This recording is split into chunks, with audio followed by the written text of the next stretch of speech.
On the night of May 30th, 2005, a group of American teenagers celebrated their high school graduation on the Caribbean island of Aruba. For most of them, it was meant to be a final moment of freedom before adulthood began. Among them was 18-year-old Natalee Holloway from Alabama. Natalee was described by friends and family as responsible, ambitious, and independent. She was an honor student, preparing to attend the University of Alabama on a full scholarship. This trip was a reward, a short celebration before life moved forward. Aruba was known as a safe destination. Tourism was central to the island's economy, and violent crime against visitors was rare. Parents felt comfortable letting their children travel there. Nothing about the setting suggested danger. During her stay, Natalee stayed in regular contact with her family. She called home. She texted. Everything appeared normal, until it didn't. In the early hours of May 30th, Natalee was seen leaving a nightclub called Carlos and Charlie's. Witnesses later reported that she left with 3 young men, Joran van der Sloot and brothers Deepak and Satish Kalpoe. They got into a car together and drove away. That was the last confirmed sighting of Natalee Holloway. When Natalee failed to return to her hotel later that morning, her friends initially assumed she had stayed out late. As hours passed, concern began to grow. By afternoon, hotel staff were alerted. By evening, local authorities were involved. Natalee Holloway was reported missing. The disappearance triggered an immediate response. Aruban police began searching the island. Her family flew in from the United States within hours. Volunteers joined the effort. Beaches, hotels, construction sites, and remote areas were searched. Very quickly, attention focused on the 3 men last seen with Natalee. Joran van der Sloot, an 18-year-old Dutch student living in Aruba, became the central figure. He was known on the island. Intelligent, confident, and well-spoken. His father was a respected judge in the Netherlands, a fact that would later fuel intense public suspicion. Deepak and Satish Kalpoe were also questioned. They admitted to spending time with Natalee but claimed they dropped her off at her hotel. Surveillance footage later contradicted parts of their accounts. Their stories began to change. Within days, all 3 were arrested, then released due to lack of evidence. This pattern would repeat itself many times over the years. As the investigation unfolded, inconsistencies multiplied. Witnesses placed Natalee in locations she could not have reached on foot. Timelines conflicted. Physical evidence was almost entirely absent. No body was found. No blood. No personal belongings. The case quickly escalated beyond Aruba. American media descended on the island. Cable news networks broadcast live updates. Natalee's face appeared on television screens across the United States. What began as a missing person case transformed into an international media spectacle. Public pressure intensified. Joran van der Sloot gave interviews. So did the Kalpoe brothers. Each appearance raised more questions. Joran alternated between denial, vague explanations, and partial admissions that stopped just short of confession. At one point, he claimed Natalee had a seizure and died on the beach. Later, he claimed she was sold into human trafficking. Then he recanted those statements as lies. Each version contradicted the last. Investigators struggled to separate fact from manipulation. Search efforts continued for months. The FBI became involved. Advanced technology was used to scan the ocean floor. Nothing was found. Despite the lack of evidence, suspicion never faded. The case raised uncomfortable questions about jurisdiction, privilege, and accountability.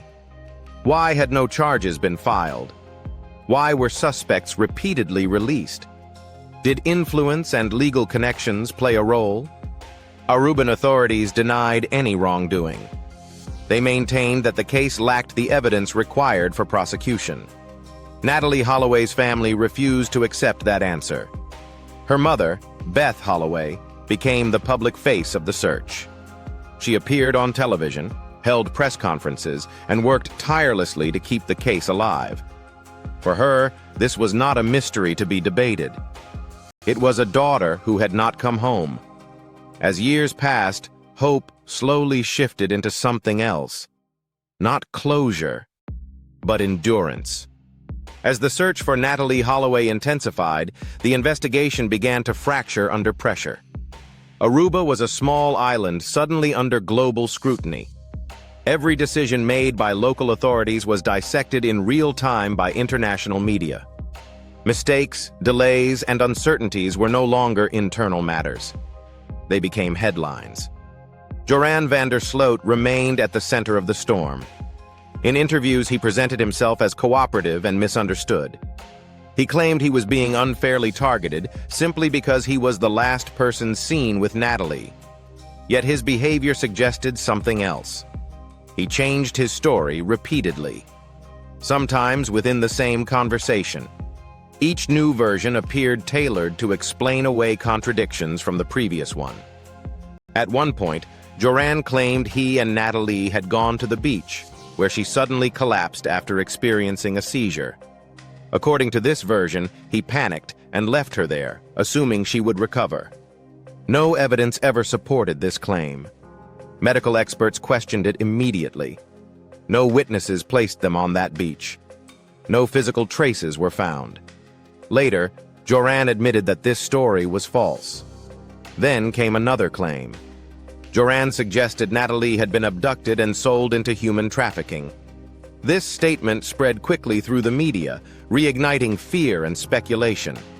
Human trafficking experts, however, dismissed the idea. Aruba's size, infrastructure, and border controls made such an operation extremely unlikely, especially without any trace. Once again, Joran retracted his statement. Each confession dissolved into denial. Meanwhile, Deepak and Satish Kalpo maintained that they had dropped Natalee off at her hotel. Surveillance footage contradicted parts of their timeline, showing them driving away with her still in the car. Despite this, no charges were filed. Evidence remained circumstantial. As months passed, the investigation stalled. Search teams expanded their efforts beyond the island. The ocean surrounding Aruba was scanned repeatedly. Advanced sonar equipment was used to detect anomalies on the sea floor. Divers searched areas identified by informants. Every effort ended the same way. Nothing. The absence of a body became the defining obstacle of the case. Without physical remains, prosecutors lacked the foundation needed to bring charges.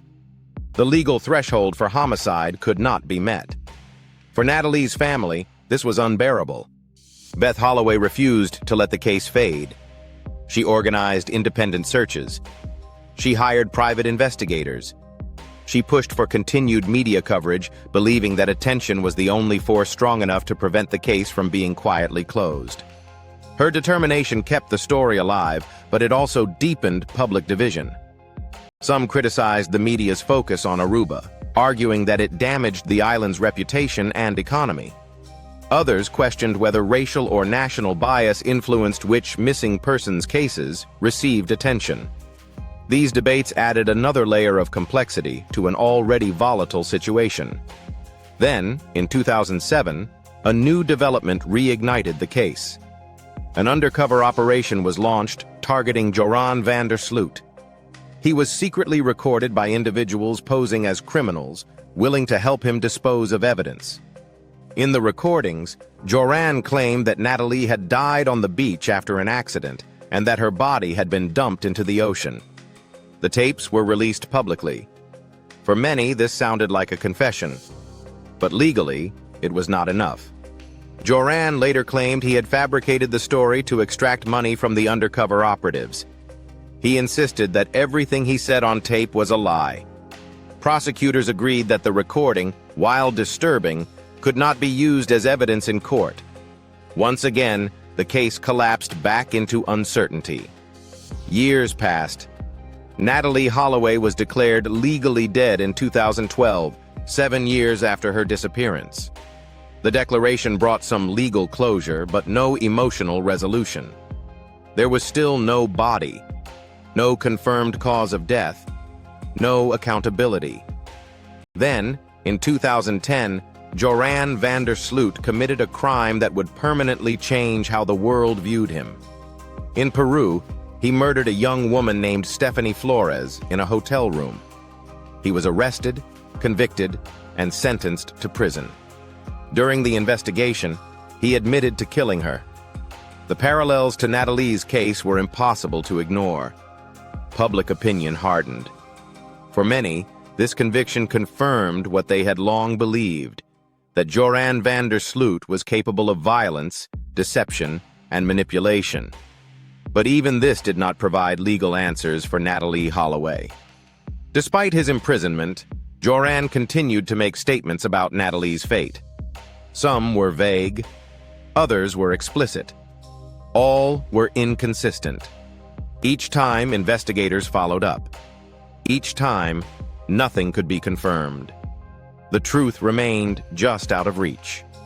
With Joran van der Sloot serving a prison sentence in Peru, many believed the Natalee Holloway case had reached its final chapter. The man most people suspected was no longer free. Yet the central question remained unanswered. What happened to Natalee Holloway? From prison, Joran continued to speak. Sometimes to journalists, sometimes to investigators, sometimes to individuals who offered money in exchange for information. Each time, his story shifted slightly. Locations changed. Timelines moved. Details contradicted earlier claims. In one account, he said Natalee had collapsed on the beach and died accidentally. In another, he suggested her body had been disposed of in the ocean using a boat. Later, he implied that accomplices had helped him. None of these statements were ever supported by physical evidence. Investigators faced a familiar problem. Without a body, without corroboration, and without consistent testimony, nothing could be proven. Psychologists who studied Joran's behavior described him as manipulative and narcissistic, a person who thrived on attention and control. Each new statement kept the spotlight on him. Each retraction reset the narrative. For some experts, this pattern was not about truth, but power. Meanwhile, Natalee Holloway's family continued to live with uncertainty. Beth Holloway became an advocate not only for her daughter, but for missing persons more broadly. She worked to reform international cooperation in missing persons cases. She spoke publicly about the emotional toll of unresolved loss. For her, closure was not about knowing every detail. It was about acknowledgement and accountability. The case also left a lasting impact on Aruba. Tourism declined sharply in the years following Natalee's disappearance. The island's image suffered. Local authorities faced criticism for their handling of the investigation. Some residents felt unfairly judged. Others believed mistakes had indeed been made. Over time, Aruba implemented changes to law enforcement procedures and cooperation with international agencies. But the damage had already been done. The Holloway case had become symbolic. It represented the limits of justice when crimes cross borders, the consequences of missing evidence, the imbalance between public suspicion and legal proof. It showed how a single night lasting only hours could define decades of grief. Even today, Natalee Holloway's name remains widely recognized. Her case is referenced whenever discussions arise about unsolved disappearances, media influence, or international investigations. It continues to be studied not because of what is known, but because of what is missing. There is no official narrative that explains everything. What is known is this: Natalee Holloway did not return from Aruba. The people last seen with her provided inconsistent and unreliable accounts. No physical evidence has ever been found that definitively explains her fate. And yet, life moved forward. Natalee's classmates graduated. Families grew older. The world changed. But for those closest to her, time remained suspended. Some believe the truth is already known, even if it cannot be proven. Others believe crucial information still exists, waiting to surface. Perhaps a confession, Perhaps evidence long overlooked. Perhaps nothing at all. The Natalee Holloway case exists in that space between certainty and doubt. A place where justice feels close, but never quite within reach. Her story endures not because it is sensational, but because it is unresolved. Because it reminds us how fragile safety can be, and how quickly ordinary moments can become irreversible. Natalee Holloway left Aruba believing she would return home. She never did. And until the truth is known, her disappearance remains one of the most haunting, unsolved cases of the modern era.